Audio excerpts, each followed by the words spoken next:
3 brave subscribers shared the first pages of their fantasy novels with me, so I'm going to read through them and offer my live critiques and editorial suggestions. If you're trying to get traditionally published, those opening pages determine whether a literary agent will take the next steps with you, so they have to be strong. I worked at a top literary agency reviewing queries and then at Penguin Random House, so I hope this gives you an idea of what literary agents and publishers are looking for when they review your pages. I'll read through the beginning of each manuscript, then tell you whether I'd reject it or if I'd request to read more, and offer my feedback on how to improve the opening. Of course, remember, these are all just my personal opinions, but I hope they inspire you to strengthen your own story. If you want to submit your pages for critique in a future video, make sure to subscribe to my newsletter, Chapter Break. I'll link it down below. I extend these submission opportunities to my premium subscribers, plus you'll get a ton of helpful writing and publishing resources from me delivered straight to your inbox. By the way, I've been so thrilled to see all of your positive responses to this critique series, so keep the good vibes coming. For this video, I thought it would be fun to look at manuscripts that were all in the same genre.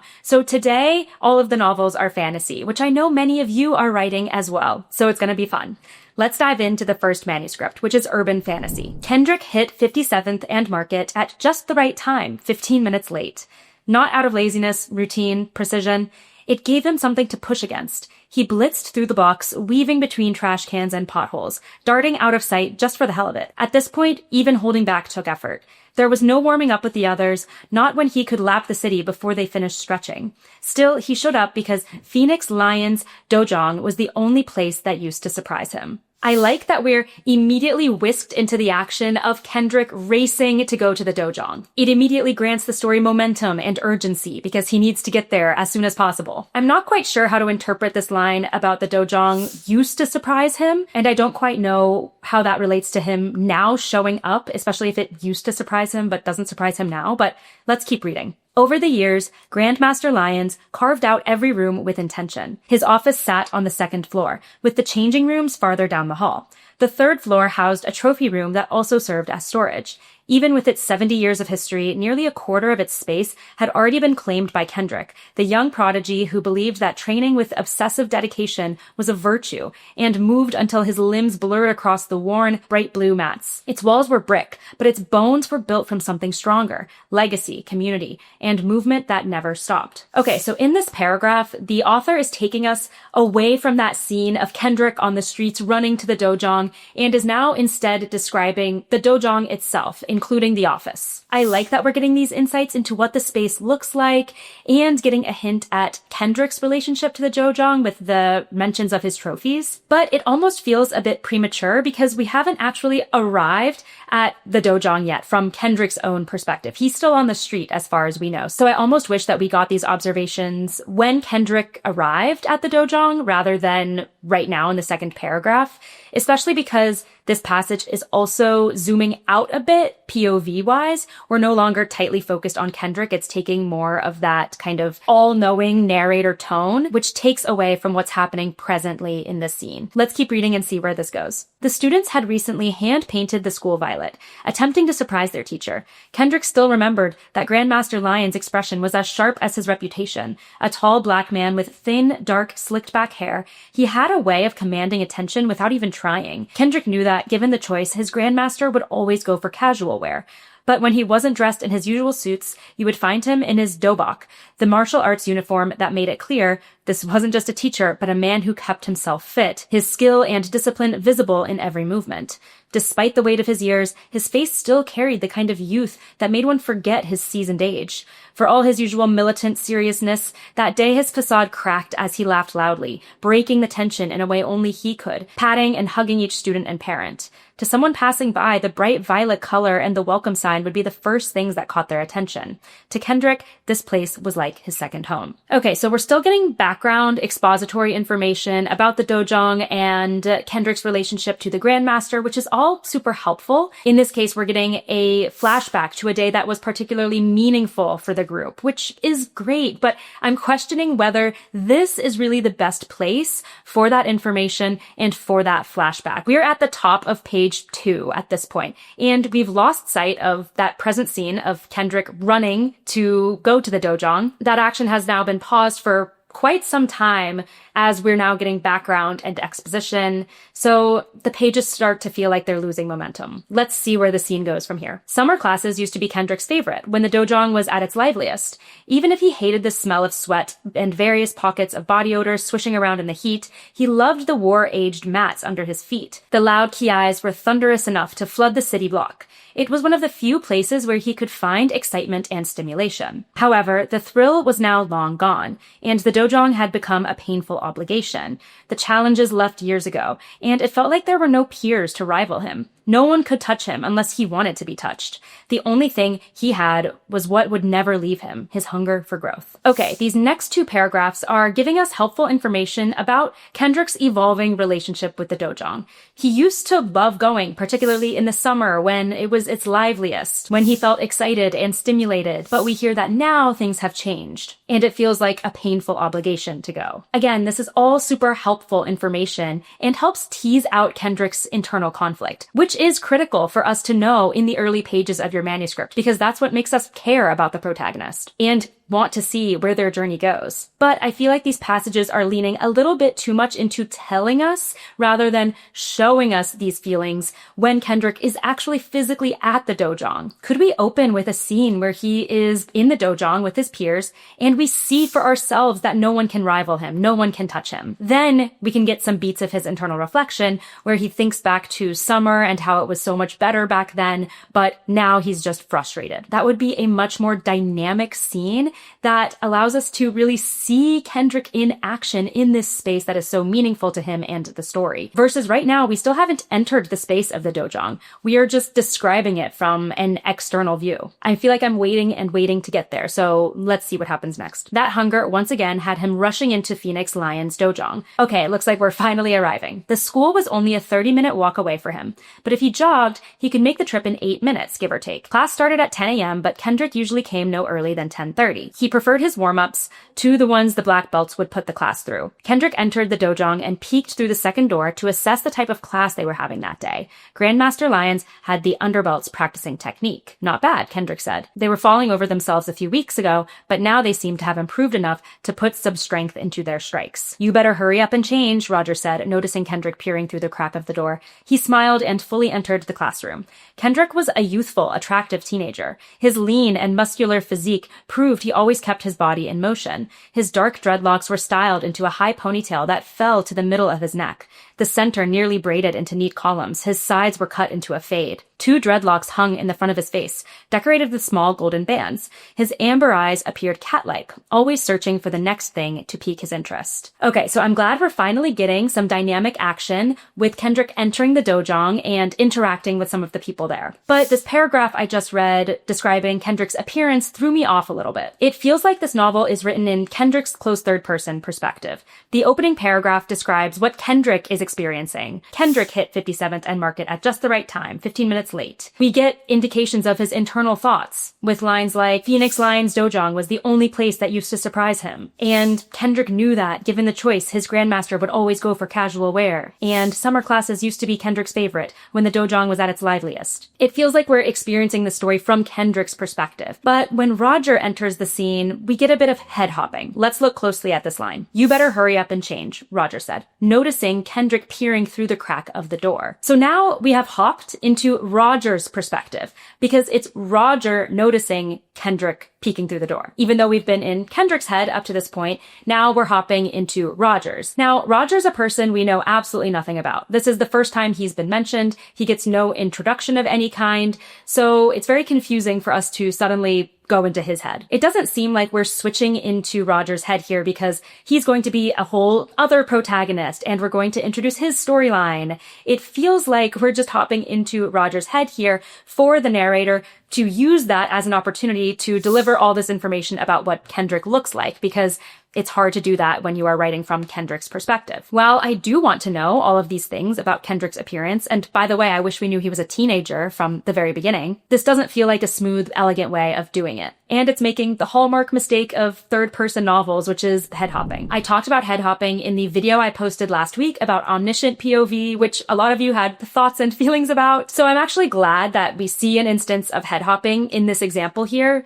because I really want you guys to understand the difference difference between deliberate omniscient narration, where you can move between characters' perspectives, and head hopping, which is when you're really writing close third person, but then dipping into other perspectives willy-nilly. That seems to be what's happening here because we go back to Kendrick's perspective a little bit later on, when the novel says a few paragraphs down that Kendrick felt a pain in his stomach that grew louder as he left the floor. We don't stay in Roger's perspective. It was just a convenient moment for us to see what Kendrick looks like. Whenever you're using other POVs just for convenience like that, that's really a sign that you're head hopping. And I really want you guys to understand this and try to fix it in your manuscripts. Some of you said in response to my last video, well, the head hopping doesn't bother me. I could still follow the scene. Sure, absolutely. We can still follow what's going on.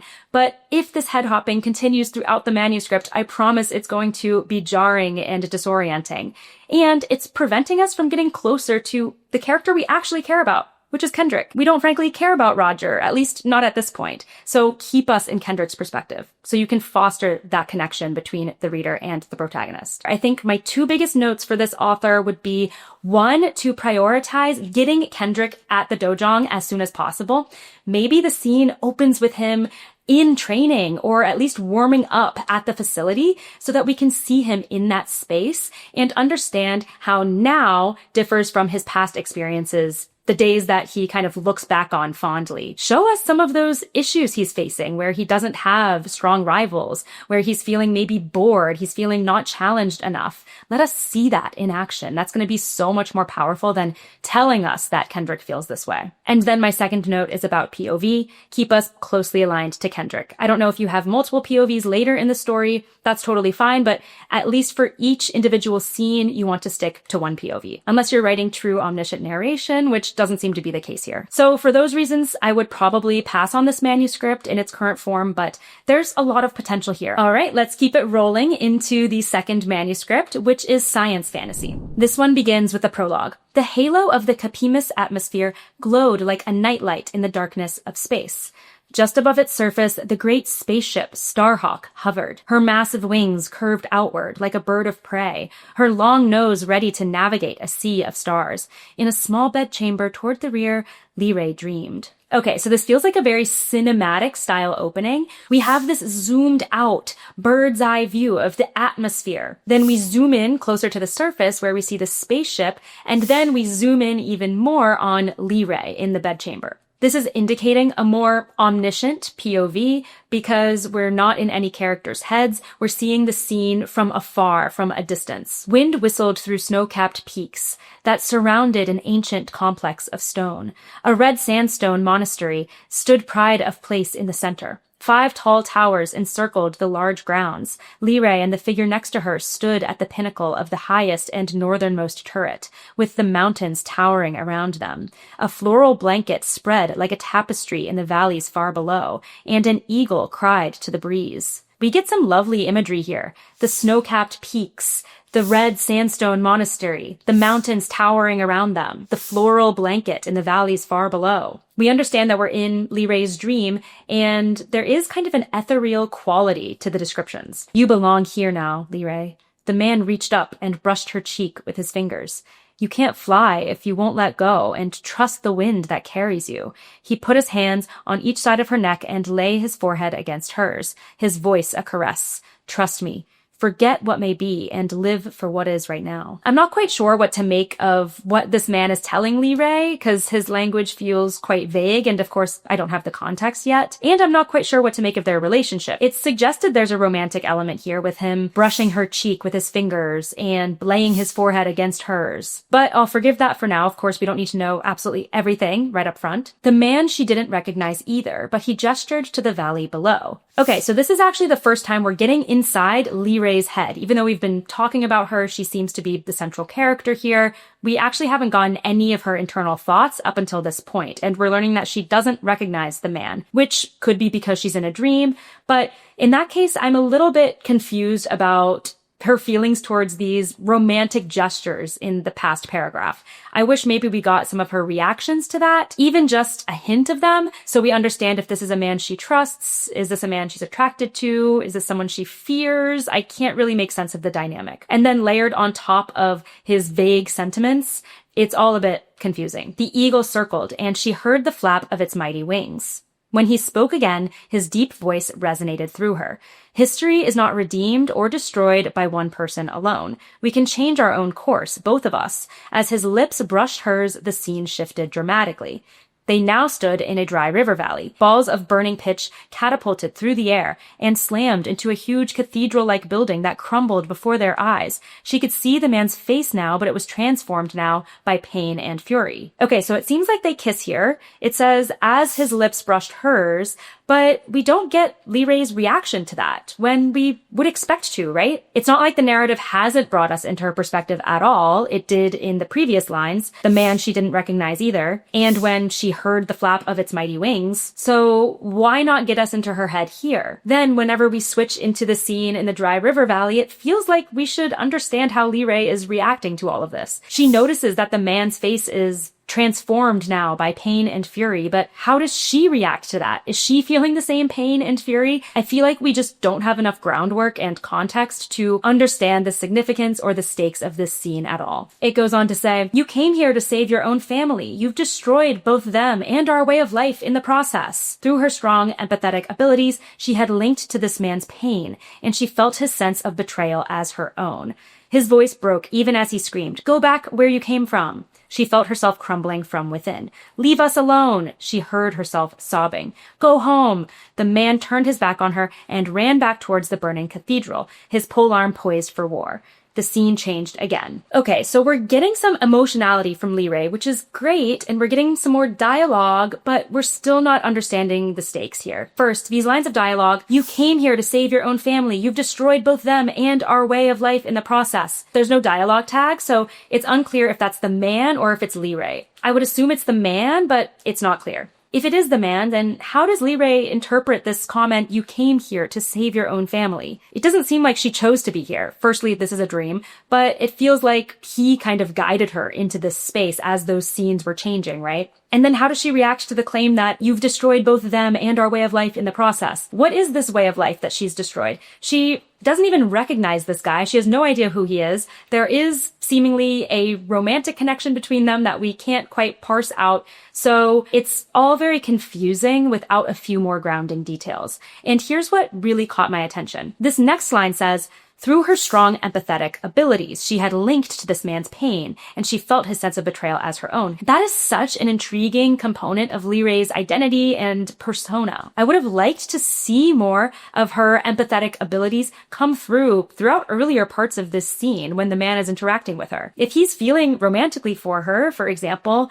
how does she feel? Does she feel that same sense of lust or love or attraction that he feels whenever he's brushing her cheek with his hand? What about whenever he seems to kiss her? What is she feeling? Are those her own feelings or his feelings? I feel like there were so many more places to bring more of Lee Ray's emotional landscape to the surface and help us really understand this disorienting scene. In fantasy, I often see novels open with prologues as a sort of world-building device. I totally understand. You want to deliver some kind of context to the reader before they enter the main narrative. But make sure you give us enough grounding details.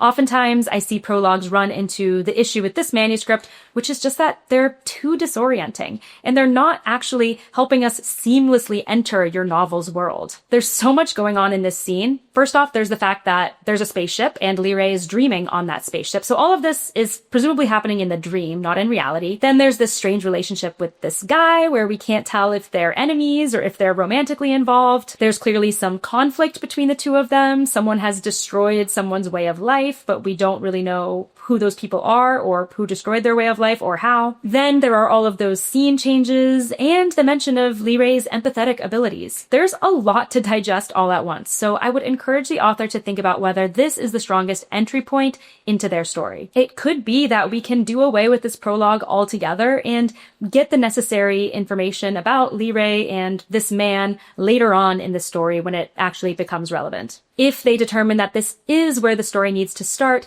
I recommend bringing us closer into Liray's perspective so we understand how she is responding and reacting to everything going on around her. There is so much already disorienting about this series of scenes that we need someone to latch onto and help guide us in how to interpret everything that we're seeing. Without that, we're just going to feel lost and probably not want to read more. So for that reason, I would pass on this manuscript. All right, let's read the final manuscript for today, which is also urban fantasy. Celia Sharp was running late again, but this time it actually wasn't her fault. She swears it. An inconsiderate guy decided on Friday night of all nights, when Madison Square Garden was sold out from one of the biggest bands on the planet, to throw himself on the tracks of the downtown N train, ending his life and perhaps Celia's career with it. Okay, I'm immediately loving the sense of voice in this manuscript. All three manuscripts today were written in third person, but this one is in the deepest close third person because we're clearly in Celia's head and the narrative is even written in her voice. I love this line about the man throwing himself on the train tracks because it really shows us Celia's priorities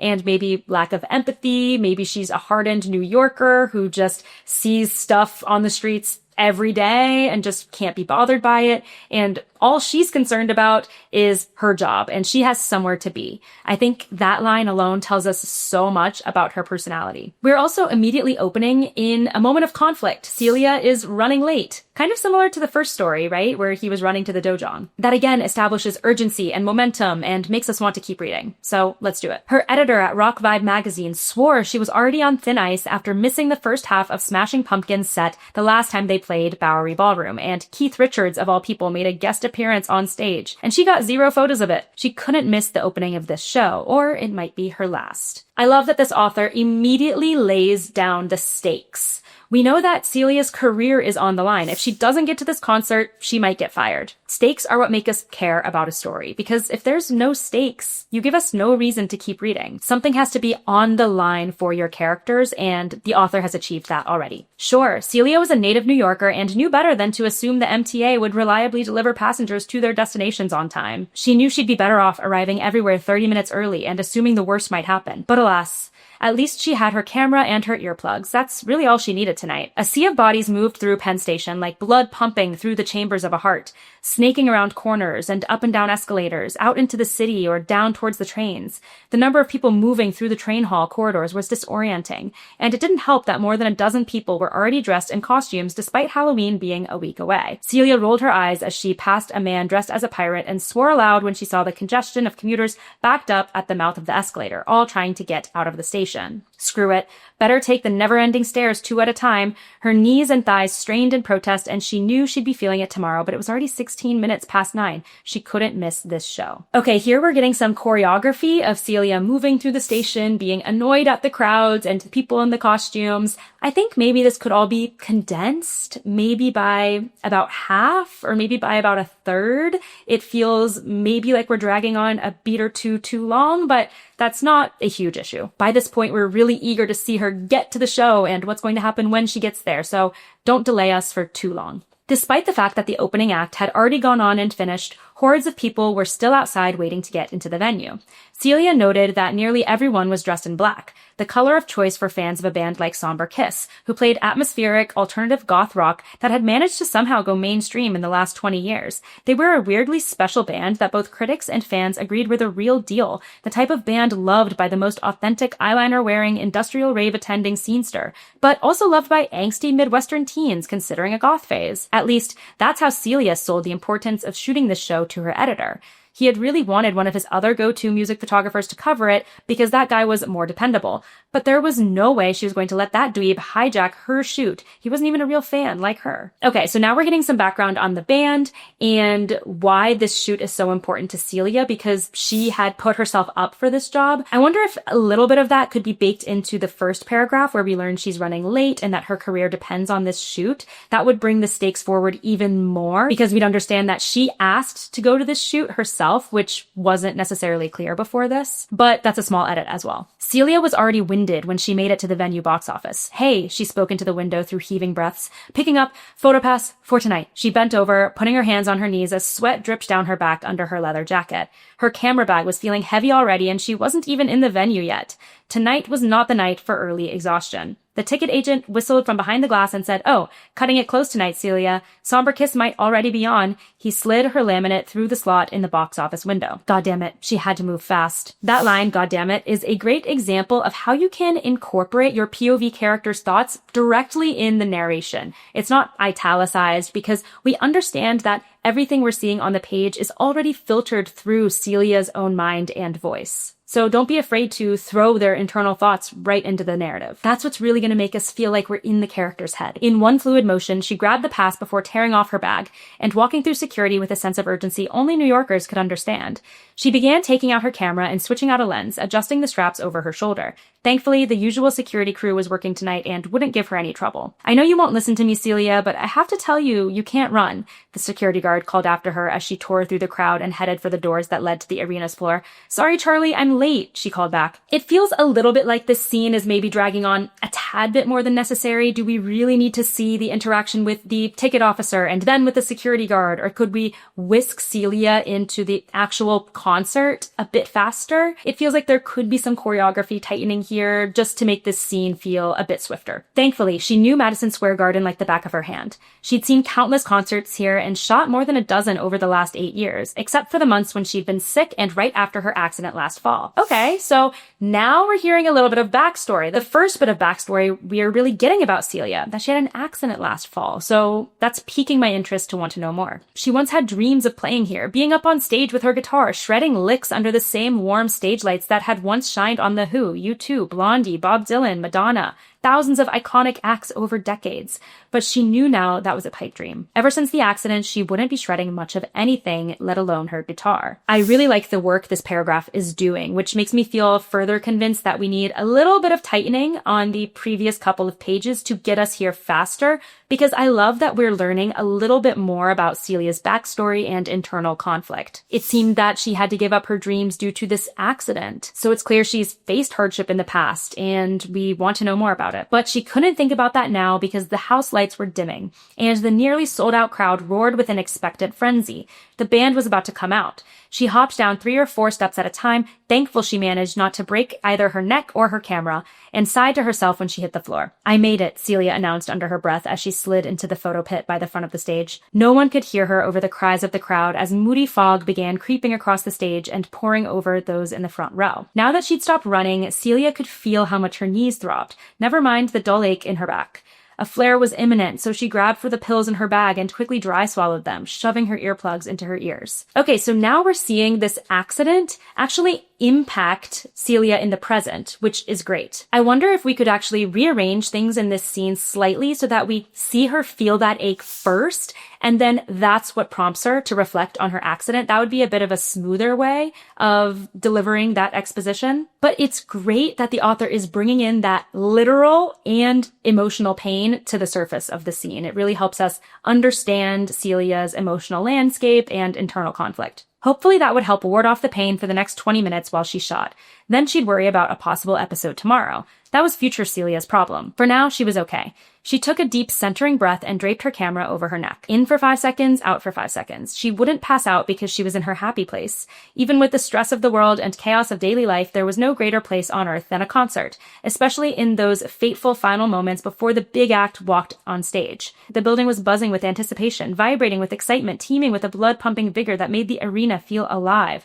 Thousands of people from near and far gathered for the sole purpose of live music, joining as one, ready to sing and feel and simply be with songs and lyrics and chords and melodies that were inked for them to enjoy and for an artist to share with the world. This passage is well written, but I wish that rather than veering into generalizations about how concerts are so emotionally moving and magical, the author actually showed all of that excitement through a description of the actual crowd as Celia is there in the moment experiencing it. Right now, it feels like we're just getting general thoughts on concerts as a whole, rather than being physically in the moment with Celia, looking at the crowd around her. Could she see a fan with tears streaming as they see the act come on? Could she feel that sense of euphoria as the lights are changing? I feel like bringing us closer into Celia's perspective, as this author has done well throughout the rest of the scene would actually be a stronger way of making this point than kind of telling it to us in a really on-the-nose way. The thought brought warmth to her chest as she peered over the top of the stage, noting the colorful lights that danced along the rising fog. She spotted Alex Gallagher, the lead singer from Somber Kiss, standing in the stage wings before anyone else had, and raised her camera to her face with a smile the moment he appeared from the shadows with a raised fist. Thousands of fans screamed, and she snapped the shot right as he made it to the spotlight. She quickly checked the camera's display screen to see if the photo came out. The combination of framing, lighting, shadows, fog, and the expressive look on his face made it perfect. She would not be fired today. She might feel like crap tomorrow, but she would not be fired today. So this scene ends with Celia achieving her mission, right? She gets the photo that's going to save her career. But I wonder if this scene might actually be more interesting if Celia fails, right?